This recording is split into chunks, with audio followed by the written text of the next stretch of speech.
Ang Pilipinas ay nasa proseso ng pagbuo ng isang mas pampaninigang diskarte para sa mga katubigang inaangkin dito sa pinag-agawang South China Sea, partikular na ang Bao de Masinloc o Scarborough Shoal na bagay namang tinututukan din ng China ang mga estratehiya na ito ng sandatang lakas ng Pilipinas, sinabi ng isang Navy commander noong Miyerkules. Ito ay matapos ang deklarasyon ng China ng isang nature reserve sa West Philippine Sea at isa sa mga pinakabagong twist sa mahabang panahon nitong pagtulak upang magtatag ng kontrol sa madiskarting mahalagang tubig at sea lane. Sinabi ng National Forestry at Grassland Administration noong nakarang linggo na poprotektahan nila ang reserba ng mga coral reefs ecosystem sa Wangyan Island na mas kilala sa buong mundo bilang Scarborough Shoal.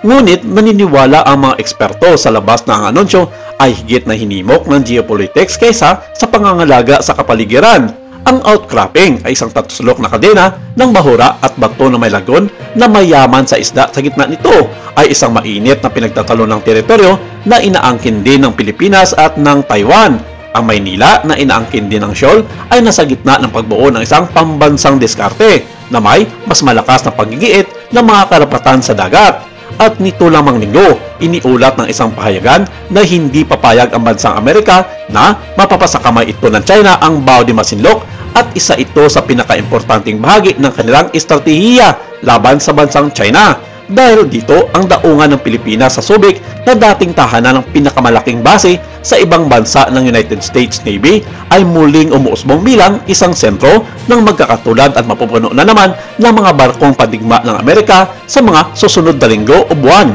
Bukod pa rito ang paglatag ng pamalaan ng US at ng Pilipinas ng isang naval dockyard na siyang magkukumpone ng mga barkong padigma ng US at ng Pilipinas. Ang mga balita na ito ay nagbigay daan sa China para mag-react at hindi nito nagustuhan ang mga hakbang na ginagawa ng Pilipinas at hindi raw nagpapaalam sa kanilang gobyerno. Nangangamba ang China na kung sakaling gumawa sila ng isang base militar sa Scarborough Shoal ay siya ding manghihimasok ang Amerika na bagay namang hindi ito magugustuhan ng China dahil ang problema ay nakatuon lamang sa dalawang bansa at walang karapan di mano ang US na manghimasok sa Asya. Sa gitna ng pagbabago ng Freeport Zone ay ang Aguila Subic Dockyard na pinamamahalaan ng Hyundai Heavy Industries. Binuhay ng bagong pamumuhunan mula sa US at South Korea ang estratehikong kalagaan ng Subic Bay sa panahon ng tumataas na tensyon sa riyon dahil sa China.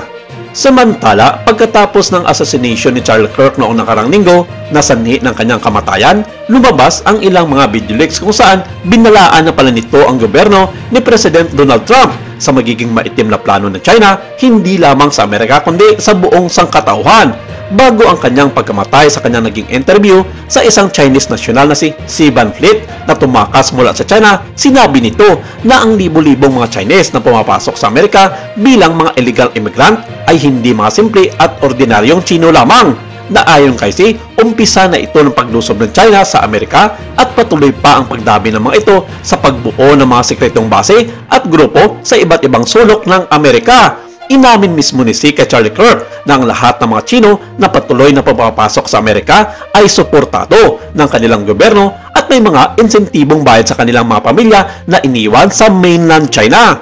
Ilan dito ay may kanya-kanyang makakayahan at expertise mula sa technology, military planning, assassination plot, mga military elite soldiers at communications na kayang lusubin ang mga maliliit na estado ng Amerika. Malapit na raw mabuo ang mga planong ito ng China at halos nakahanda ng lahat ng mga sekretong gamit militar ng mga ito sa bakuran ng US at isasabay ang pag-atake nito sa Taiwan na ang prediction ay sa taong 2027. Kaya dapat tuunan din ng pansin ng US ang problema nito sa panloob na suliranin hindi lamang sa South China Sea, Ukraine-Russian War at sa Arab-Israeli conflict. Ayon kay Kirk, kung hindi raw gumawa ng agilang aksyon ang Amerika sa patuloy na pagdami ng mga Chino sa bakuran nito, baka pagsisihan ni Pangulong Trump ang gagawin na ito ng gobyerno ng China sa oras na magsimula na rin itong umatake sa Taiwan sa nalalapit na panahon.